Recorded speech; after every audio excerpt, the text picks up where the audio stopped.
Chaud banane. Chaud banane, patate. Ça filme. Haricots verts, carottes. Ok, c'est bon, ça filme, t'arrêtes de dire des bêtises. Yo, salut, c'est Light. Vous êtes nombreux à me demander si j'arrête l'ego training, si je fais plus de vidéos Beyblade. Vous êtes un petit peu perdu sur cette chaîne YouTube. Je l'ai déjà dit en vidéo. Cette chaîne YouTube, c'est tout ce qui est en rotation et tout ce qui me fait kiffer de toute façon en fait. Donc moi j'aime bien me marrer, j'aime bien faire du breakdance, j'aime bien faire du trekking, j'aime bien faire des toupies. Du coup, il y aura de tout sur cette chaîne YouTube.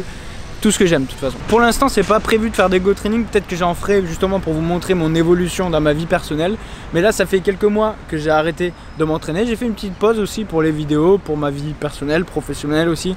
Je sais pas si je vais continuer de manière déterminée comme avant dans les go training. En tout cas, ce que je compte bien conserver, c'est un petit peu mon niveau et aussi, avant que je perde tout ce que j'ai engrangé, vous transmettre un maximum ce que j'ai appris. Comme je vous ai dit dans mon premier tutoriel, hein, c'est que ma partie à moi, c'est-à-dire que c'est des petits tips et astuces qu'on m'a pas vraiment donné, qui ont marché sur moi quand les tutoriels classiques ne marchaient pas sur moi. C'est pour ça que j'oublie certaines choses des fois. Par exemple, sur le premier tutoriel, j'ai oublié de dire que lors du saut, en fait, il faut sauter avec le buste droit en levant la jambe, tout ça, hop. Mais tout ça, c'est des choses que vous apprenez dans les tutoriels normaux. Moi, on va dire, j'ai un cerveau, comme on dit, de gaucher, c'est-à-dire qu'il y a des choses qui ne marchent pas sur moi, il y a des choses qui ne sont pas logiques quand on me les explique, mais je trouve d'autres astuces pour arriver à faire ce que j'aime faire. Une fois, j'ai coaché un jeune qui voulait apprendre ronda de salto arrière, par exemple. J'ai donné une petite astuce et ça l'a débloqué, mais d'un coup, quoi. Il a vraiment eu une révélation, waouh, il a tout compris d'un coup. Donc je pense que ça peut vous aider aussi. Et je lui ai donné ce conseil-là alors qu'il était en plein cours, en fait, avec un prof et le prof n'arrivait pas à lui faire le rondade salto arrière. Donc voilà, on se retrouve pour le tutoriel numéro 2. Aujourd'hui, on va apprendre la rondade. C'est un mouvement très essentiel de gymnastique. Ce qu'on va faire, c'est d'abord on va apprendre la roue, puis après la rondade, d'accord? On va transformer la roue en rondade. Hop. Il y a une roue de trekking, il y a une roue de gymnastique. Attention, c'est pas les mêmes. Il va falloir écarter un maximum les bras, les jambes, que vos bras soient verrouillés lors de la roue, d'accord? Ils sont toujours droits. Quand vous faites la roue, normalement, il se peut qu'il y ait des petits plis, mais normalement, il ne doit pas y en avoir. Je vais commencer plutôt par la roue de trekking, c'est la plus simple, parce que tout simplement, on peut la faire un petit peu en freestyle et la monter progressivement, en fait, jusqu'à ce que ça devienne une vraie roue. Puis après, on la transforme en roue de gymnastique. Donc ça, c'est la roue quand vous débuterez, j'imagine, au maximum écarté. Le but, c'est de faire ce mouvement-là. Hop, vous posez une main, l'autre. Hop. D'accord? Vous imaginez, en fait, il y a un trait, tout simplement. Alors voilà, donc là j'ai fait une ligne de feuilles, vous voyez.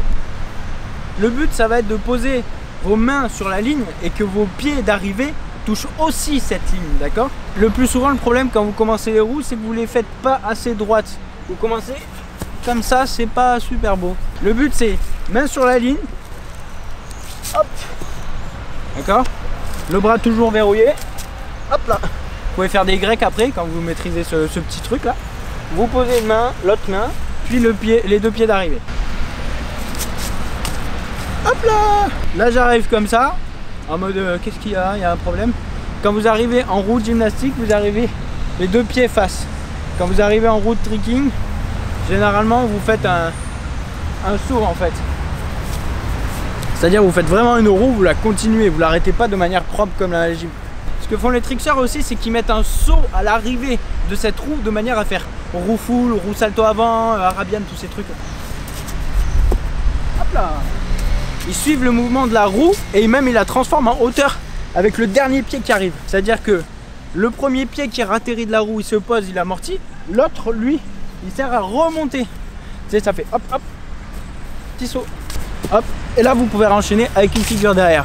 Mais nous, ce qu'on va faire, c'est la transformer en rondade. Avant de transformer la roue en rondade, il faut bien avoir la tête bien en bas de la verticale que vous avez créée, d'accord? Hop, c'est-à-dire je peux m'arrêter. Même chose, sauf que ça va être les deux pieds qui vont atterrir, amortir, et par la suite on va voir un rebond. Et je vous conseille de toujours prendre ce réflexe de faire un saut vers le haut après, d'accord? Sans jamais plier les jambes. On part en roue, d'accord? La deuxième jambe qui atterrit, vous allez essayer de la forcer à atterrir en même temps que l'autre. Je vais vous montrer en décomposé ce que ça devrait donner sur vous. Puis après, ce mouvement, on le transforme avec plus de vitesse, avec plus de panache, en vraie rondade. Moi, ce que j'aime bien faire, je ne sais pas si vous l'avez vu, moi j'aime bien donner une grosse impulsion comme ça avec les mains, de manière à bien remonter. Comme ça, je n'atterris pas trop bas. J'atterris bien droit et puis je peux repartir direct en plus en relançant derrière. Ça me donne un peu d'horizontal et comme je vous ai déjà dit dans le premier épisode, on engrange de l'horizontale pour gagner de la verticale. Voilà, bon là j'ai rajouté un petit salto et voilà. Pour une rondade, c'est une transformation d'une roue atterrie en 2 pieds. Par contre, si vraiment vous n'y arrivez pas, que vous voulez vous aider peut-être à comprendre le mouvement, peut-être juste à comprendre, d'accord? Vous pouvez peut-être trop pivoter vos mains comme ceci, d'accord? Peut-être ça va vous aider à comprendre la deuxième partie de la rondade, d'accord? Mais c'est en aucun cas ce que vous devez faire, sinon c'est pas une rondade. Puis si vous faites ça avec de l'élan, vous allez vous tuer, d'accord? Une rondade avec de l'élan, c'est pas pareil que quand vous la faites à l'arrêt, d'accord? Quand vous êtes à l'arrêt, il va falloir donner plus d'énergie que lorsque vous courez. Par exemple, je cours un peu, je lève les bras, je fais un appel, j'arrive comme ça, les 2 jambes. C'est-à-dire que là, je me suis donné un petit élan. Ça a fait boum boum. Ils sont teubés à ce point-là ou Je sais pas. je leur explique c'est quoi un pas d'élan? Non, ça c'est bon, je pense. En gymnastique, ils aiment bien partir à 2 pieds, prendre un élan de 2 pieds, faire un saut et se mettre les 2 pieds décalés comme je viens de vous le montrer. Peut-être que je le fais pas bien, ça fait longtemps que j'ai pas fait de la gym, mais... Oula.